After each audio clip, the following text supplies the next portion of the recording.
Hello, everybody. We are live. Woo! Hello, good morning, Pop Fly Pop Shop fans, and of course, fans of the Hall of Famer Alan Trammell. Thank you so much for joining us on this Tuesday morning.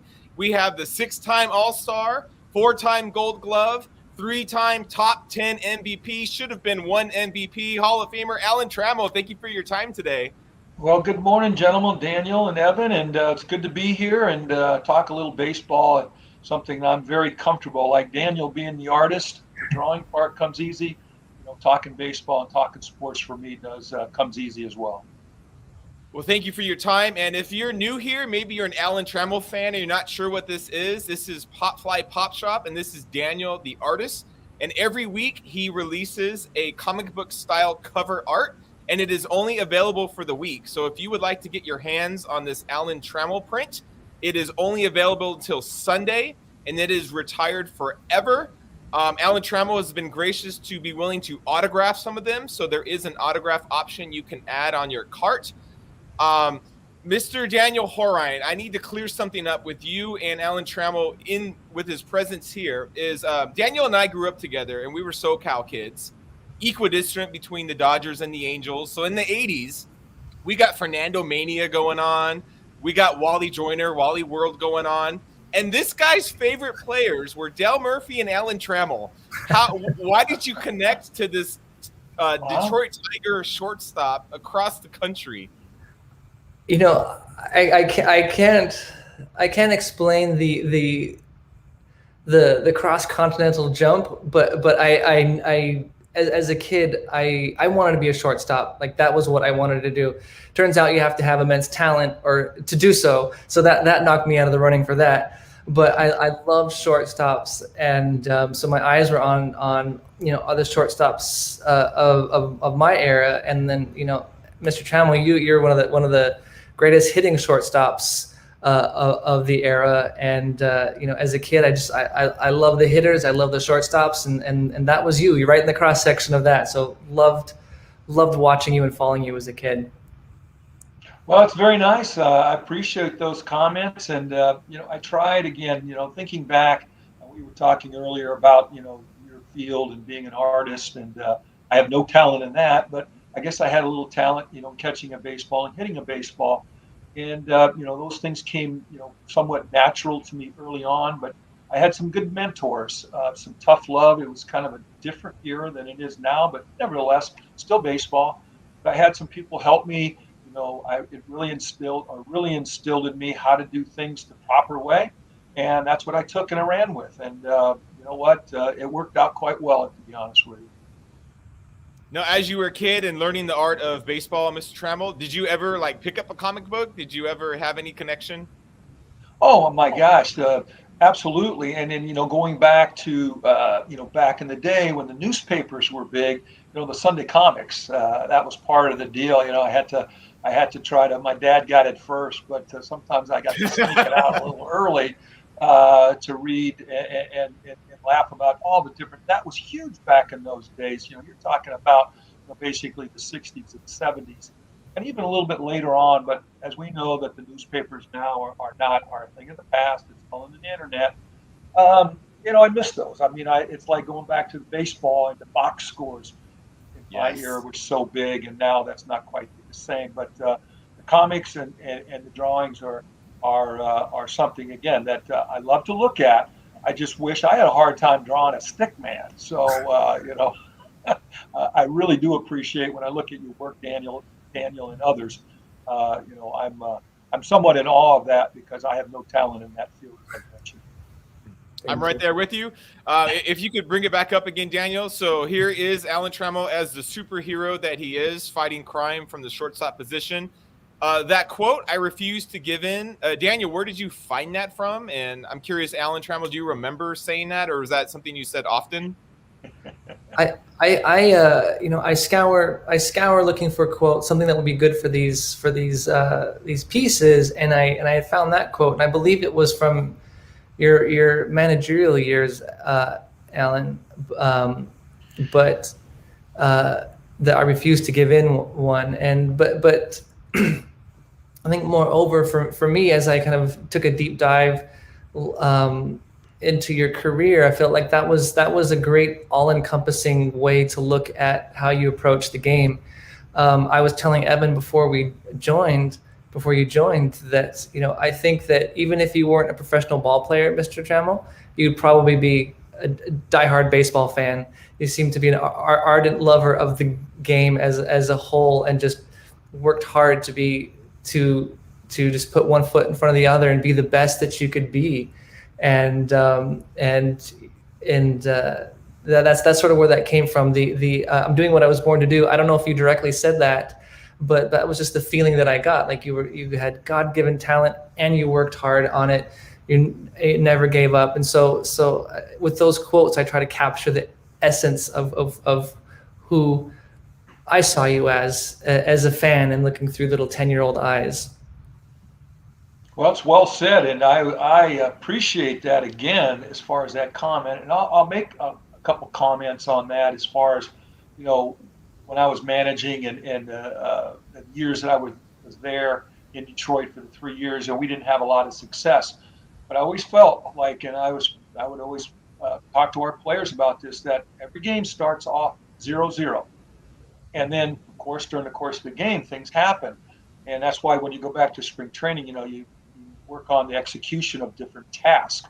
You never know when they're going to come up, but they're going to come up eventually at some point in a game or during the week, and obviously during the course of the year. And so that never give in, it just was a mentality that I learned again from coaching when I was younger, but it really, really, really was instilled from Sparky Anderson, our mentor, our leader for so many years with the Tigers, and myself and others bought into that. And then also with that not giving in, the competing and winning and losing, which is obviously number one in sports, that's all that matters, is winning and losing, was the two-strike approach as a hitter. And again, going back into our time and growing up, even as a little leaguer, we didn't want to strike out. And so I'm preaching this to the young kids today, is that there's a two-strike approach. It's called giving in, but don't give up.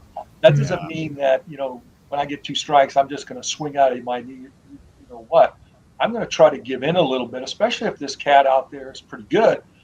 I'm not conceding, but I've got to give in and back off just a little bit. That was the mentality that we were brought up with. And again, not giving in to winning is like, if I'm competing against you, I've got to figure out a way how to beat you. And, I've got to use my brain a little bit, use my mind. And again, I appreciate you saying that, Daniel, because that's the kind of player that I thought I was. I don't think I was great in anything. I was good in a lot of different areas. And when you add up the whole picture and the whole package, you have a pretty good baseball player. And that's what I tried to do. Oh, if my team is down by 3, no one's on base, that two-strike home run swing drives me crazy. Well, thank you, Evan. So even if you're the cleanup hitter and at the bottom of the 8th, and you just mentioned you're down by 3, what's your job as the 4th hitter? Just to get on base. Yeah. To get on base. So the game changes as the inning and the scoreboard. And so that's all I'm trying to say. And I think that still is a winning formula, to be honest with you. But unfortunately, sometimes it seems like guys get a little bit out of the realm. And try to do too much when the score doesn't tell you. We just need base runners. Let's just get a rally going. And that's how we were taught baseball. Well, obviously, we are here live with Alan Trammell, Hall of Famer. Daniel, can you show your art one more time? And we'll remind people how they can get one of these. Go to popflypopshop.com, and it is only available until Sunday. There's an autograph option, which, hello, Hall of Famer, get it signed. And I think I forgot to mention it earlier. If you have a fan question, get that in. I have a fan question, though. So when you guys won the World Series, Alan Trammell, what was your experience being a visitor in your hometown, beating the hometown team Padres?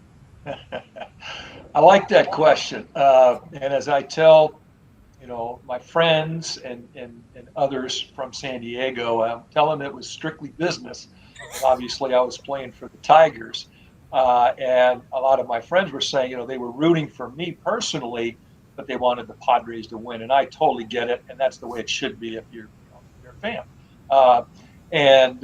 But for me to come back, because I was a vendor back when I was in junior high at the stadium. And so I had been in that stadium so many times for different reasons, whether it was the Chargers, the Padres, San Diego State Aztecs. I was there quite a bit with my friends. And, I dreamt about playing in that stadium. Well, I never got to do it prior to a World Series. That's the only time I ever played. Obviously, we were in the American League, Padres in the National League, played before interleague play. So the one time I got a chance to play the old San Diego Stadium, Qualcomm, the Murph, whatever you want to call it, was in a World Series. And fortunately, we took them down. And, by far, the greatest baseball, other than the Hall of Fame, winning a World Series was what it was all about. That's what we were trying to do. And at least one time in my career, we were able to. Now, was there a distraction with that? I imagine you had like little league kids saying, "Hey, get me some tickets." Well, yes, but obviously there's no freebies when you get into the playoffs. So some people, if they wanted to pay, I was able to get them some tickets. But the one thing that was easier for me, at least, when we flew out from Detroit, we opened up in San Diego. I didn't even go to the team hotel. I went home. I got to sleep in my own bed, and I thought that helped. And then right out of the chute, in the first game, just like we had done so often that year, it was such a team effort in '84. But so often, Lou Whitaker, the leadoff hitter, got on base, and I hit second, and then down the road with Gibby and Lance and Darrell Evans and Chet, down all the way 1 through 9. But Lou and I got on base an awful lot. So the first inning of the first game, Lou Whitaker hits a double, and on the first pitch, I got a base hit, and we're up 1-0 in the first game of the World Series. That kind of set the tone. That relaxed me, and I'm sure a few others, and started off with a nice way, and we ended up winning that World Series 4-1. Well, you hit 450, so I don't think you were too distracted during that series. I was swinging good at the right time, so you know what, I was fortunate, but good memories, very good memories. Well, you brought up Lou Whitaker, and it's impossible to talk with you and not mention Lou Whitaker. I'm still in shock of looking at you guys both played your entire career together on the Tigers, 19 years. You turned over 1,100 double plays. At what point, because you do those first 4 years together, and that's just normal. Did you guys develop like a pact to hey, let's do this together? Did it happen organically? How did that work out? Well, the pact probably, started, we really started talking about when we were like maybe 14, 15 years into it. And, we just thought that, because things were a little different, free agency, and I had signed a long-term contract, so I happened to be there. I was going to be there, but Lou ended up kind of re-signing, and it worked out. I'm so happy and to be able to talk about this, because the thing about, Lou and Tram and Lou is that in Detroit, or if you're a Tiger fan, that's how we're known. It's not one or the other, it's both of us. Wow. And that's very, very special. That doesn't happen very often. And, the fact that, I'm hoping that Lou can someday be a part of the Hall of Fame right alongside myself. That was the way I was hoping that if I ever was so lucky to get selected, that it would be with Lou Whitaker. Now, that hasn't happened. That doesn't mean that it won't happen. And so I'm hoping and praying that it's going to happen. And in my heart, I really do, sooner than later, it's going to happen that Lou Whitaker will be in the Hall of Fame alongside myself. And to contemporize that, with Correa being a free agent on the Astros, he hasn't signed anywhere, but there's some talk of, the great combination of Altuve and Correa. Like, they've had 5 years together. Right, 5. We had 19. So, you know who the second longest running combination is? And I'll take a guess. Jimmy Rollins and Utley. There you go. Know what? You're one of the few that have gotten it. Very nice, Evan. Very nice. But yeah, they got a little over 12. So they're still, and that's a great combination. But when you look at the history, like you said, Altuve and Correa, that's 5 years. That's not quite 19. You're a fourth of the way there, guys. Daniel, I know I heard a pitch for a pop fly there in between the Hall of Fame speech. The last question I have, Alan Trammell, is often we have new ways of evaluating players, whatever you want to call it, sabermetrics, analytics. And a lot of the times they'll take older players and kind of diminish some of their stats and say, your career was based on maybe RBIs, and now we're saying that's not as valuable as we once thought. You're one of the rare guys who your career has, they're saying you're better than what they thought. The more your career is getting dissected by sabermetrics, the more praise your career is getting today. What's your response when you hear that language? Well, I guess how I describe myself is that I did a lot of things well, and when you add it all up, and I do think that the sabermetrics and all that, they factor in a lot of different categories. But I kind of smile because I've been told before that my WAR was X, and I'm laughing because WAR wasn't a statistic when we played. And Right. so we didn't think about war. We just played. And that's my point, is that we were just playing baseball. And numbers, they weren't quite like they are today. Now don't get me wrong. Now, we were all concerned. We needed to do well enough, but we were confident enough in our abilities that if we did well, that was going to help the team, and winning was number one. That was the number one priority. But we wanted to do well, but it wasn't, kind of thrown at us the way it is now. And it's not the players or in any sport's fault. It's just how the generations have changed. And so, but I smile and say, my wars are pretty good. Well, I wasn't worried about the war. I was just playing the game the way that we were taught.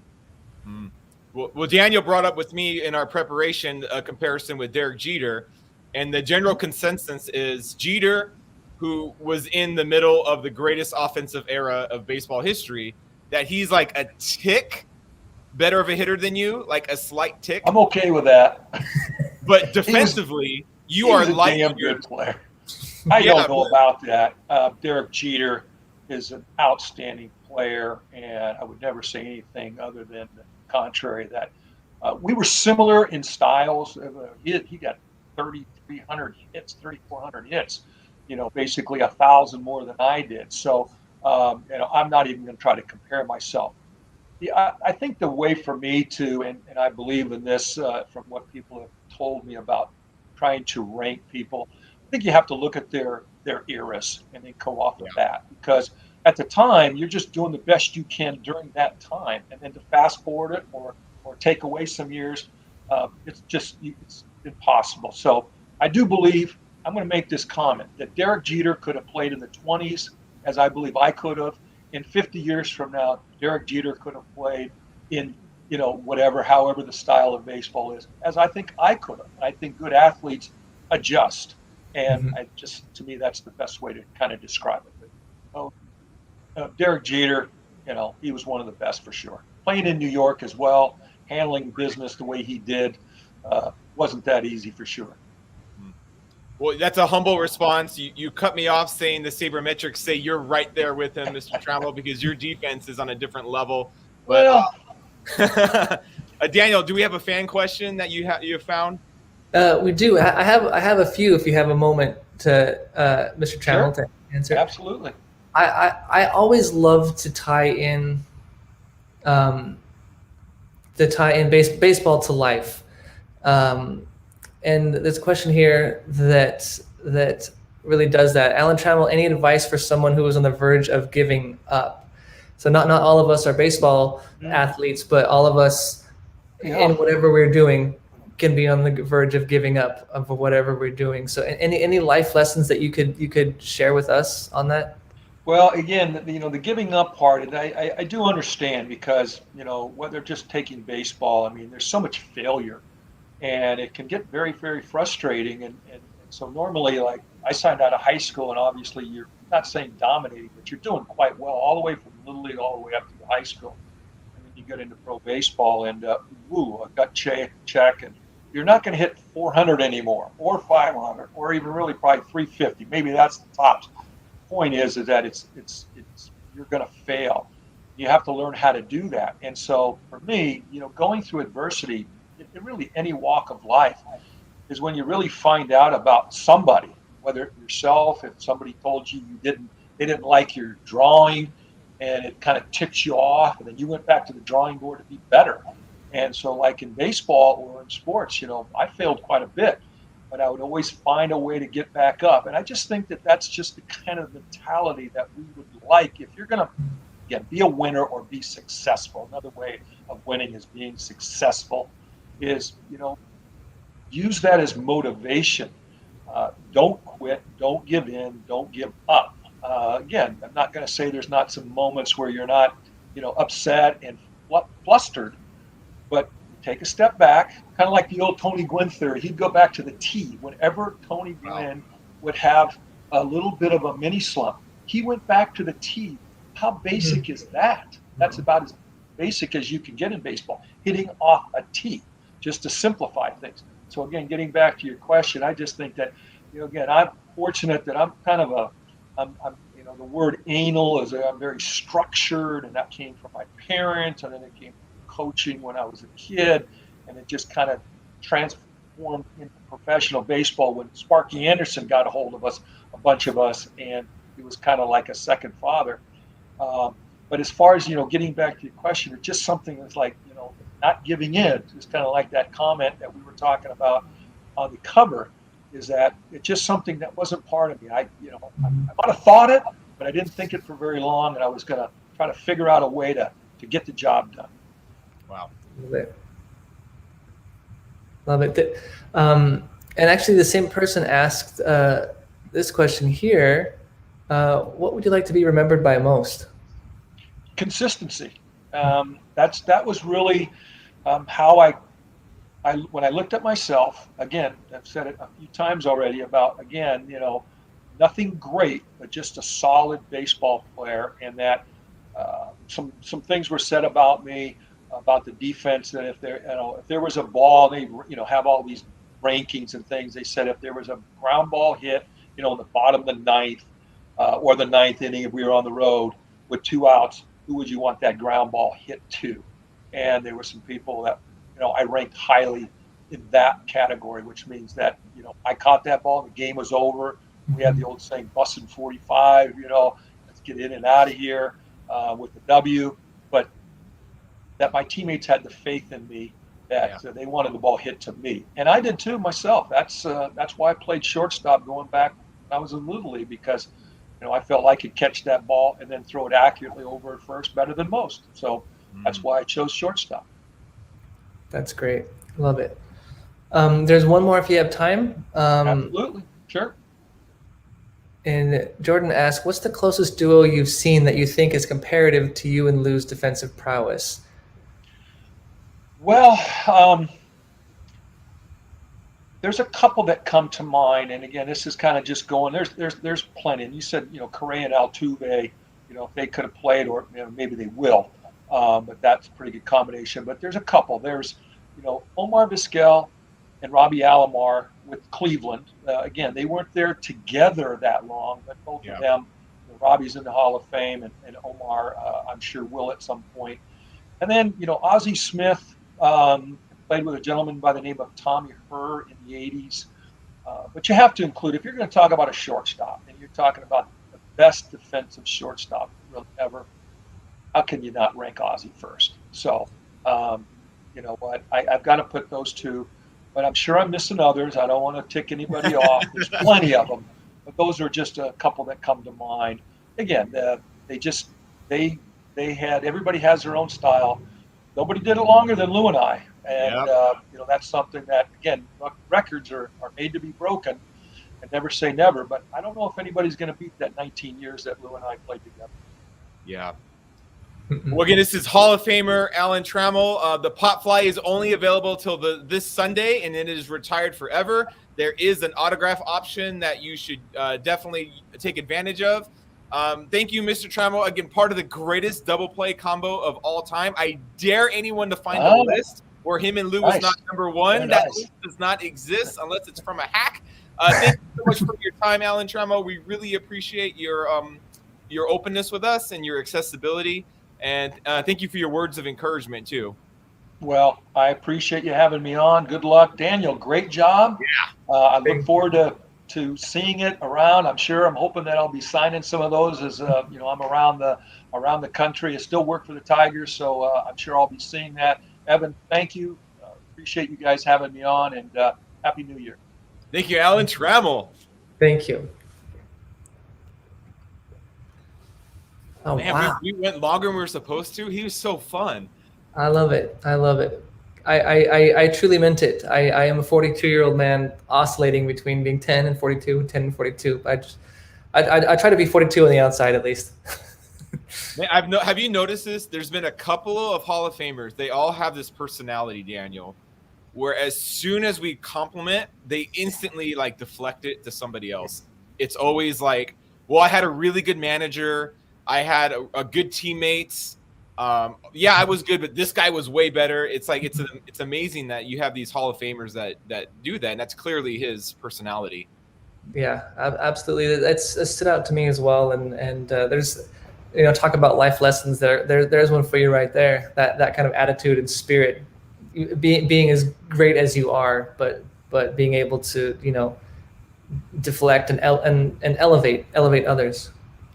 Yeah. Wow. Yeah, it's just strange that you're the best of the world, and you're still able to like share that encouragement. That's. Yeah. I mean, he said he wasn't that great, and he's in the Hall of Hall of Famers. Like, yeah, it was pretty good, but I thought he was phenomenal. Side note, I'd like to know what a Tony Gwynn slump was, like 0 for 2, like. Jeez Louise. Yeah, that's what I was thinking of when he, and he said too, he's like mini slump, like yeah. That's really all you're gonna get out of Tony Gwynn. Maybe is a mini slump. That's another side. I coach Little League baseball, and when they get that age 6, 7, 8, they see the T as like something for babies. And when I tell them, major league hitters still use a T sometimes, it blows their mind. And so I heard that was another life lesson coming out, is not being above, recentering yourself with some, activities that might feel childish, but nothing should be beneath you in that regard.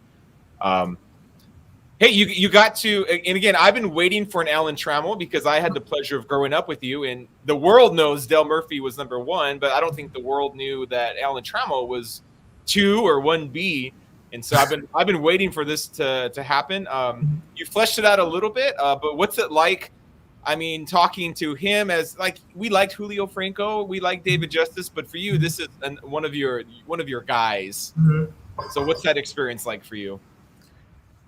It's always been, it's always new and always, it's always new. And I'm just incredibly grateful. And to have him be complimentary to to get him to see my artwork, period.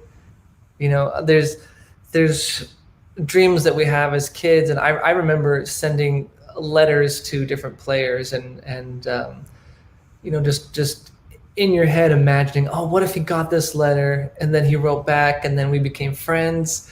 You had this childhood kind of scenario that you've built up that's absolutely unlikely to happen.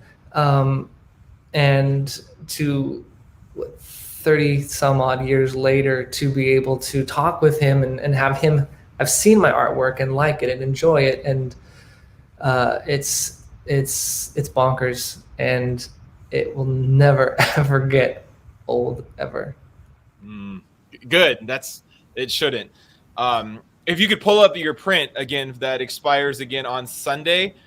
You had Julio Franco battling a dinosaur, and this one more traditional. Alan Trammell, I'm assuming, turning to double play here or throwing it to first. What was your process in going a little bit more of a baseball route on this one? I think it has to do with Alan Trammell, just what was important to him and his style. He seemed like a very, fundamentally driven baseball player, and it was about the fundamentals, the structure, the time, the calories burned to do consistently well. And I felt like that just really led to a very like kind of classic cover is because Alan Trammell felt like a very classic baseball player. Yeah, it fits him. He doesn't feel right to have him, out of being an airplane or doing something abstract. He has to just be playing dirty baseball, and I love it. So when's the Lou Whitaker coming out?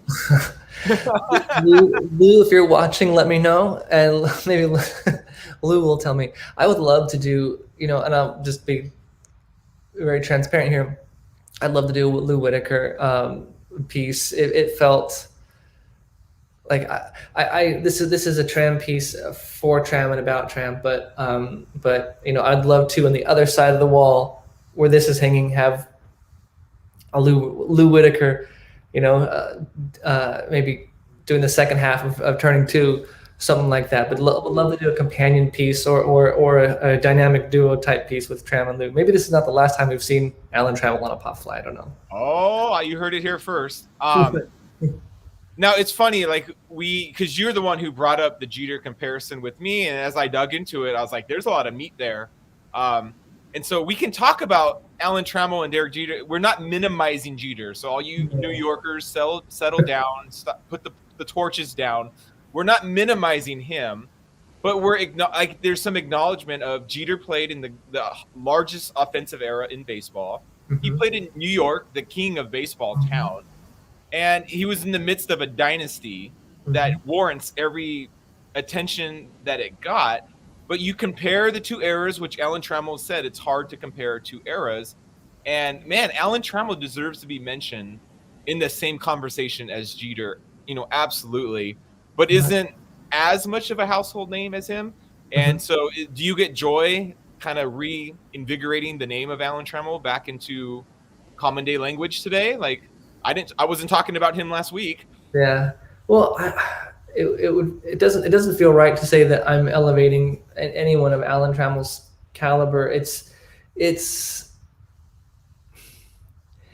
fun for me to look back and there's a certain era that is my own sweet spot, the era that I grew up in, and it's always fun to like look at that and find what was like. If you took a snapshot of 1989 or 87 or 80 or 92, there are certain players that, Hall of Famer, no doubt. Bo Jackson, Hall of Famer. Alan Trammell, Hall of Famer. Whether they would be or not, there's certain places that we go in our minds as kids in an era based on how someone is performing. And the fun spot for me, the sweet spot for me, is to kind of like sit in that era and really look at those names that were on our minds as kids. Oh, Hall of Famer, no doubt. And Alan Trammell is one of them. So I don't know that I'm elevating him at all, but it's fun for me just to just through this project look at that era through those 10-year-old eyes, and not every week. Sometimes I go outside of that little era, but giving a glimpse of what it was like to be a kid, or just even be alive and be into baseball at that time. No, that's a good word. And I think Alan Trammell fits that category of when someone spends their whole career on one team. Like, I can't imagine just the belovedness that player has with that fan base. But if that team isn't the Yankees or maybe the Cardinals, they're not as globally appreciated. Because Yankee fans didn't see him play all the time, and so it's nice to look at these guys like Alan Trammell, who spent his whole career on one team, Hall of Fame career, no doubt. But it's to say a Hall of Famer is undervalued sounds strange, but I think he absolutely fits that language. Totally. Man, it gets me a little bit of feelings of like you and I, where we talked a lot with him about how many years he played with his second baseman, and you in conversation with me brought up like the Bash Brothers of what's another example of teammates who had such a, how did you describe it? Like a symbiotic or a dependent, codependent, professional codependent relationship. I don't know. Yeah, well, he even used the word partner. Yeah.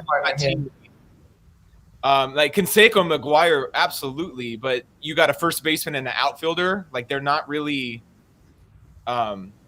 coexisting. They're not dancing together. Yeah. We talked about like Glavine and Maddox, who they had that on Smoltz, but they're never playing together at the same time. Yeah. But that relationship of a shortstop and a second baseman, like literally dance partners, just how rare that is to have it that long. And it's rare for someone like you and me to have a friendship this long. And just like that's a unique, special relationship, and I love that he just put his name out there and made sure we mentioned him.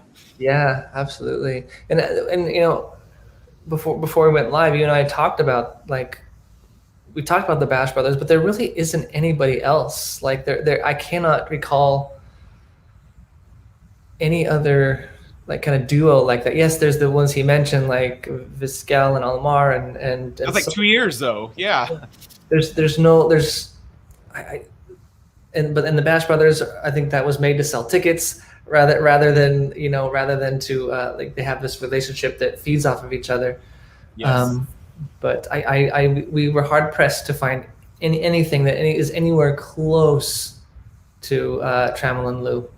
Yeah, if any of you have a duo you can think of, like throw that in the chat.